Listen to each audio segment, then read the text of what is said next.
sa may problema ka. Nararamdaman ko yun, no? Huwag ka na nga magsuot dyan. Bumaba ka rito. Masama ako. Nanay kasibugan. Paano kung halimaw ako?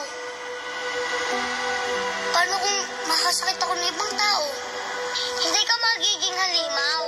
Hindi ka makakasakit ng tao. Kasi superhero ka eh.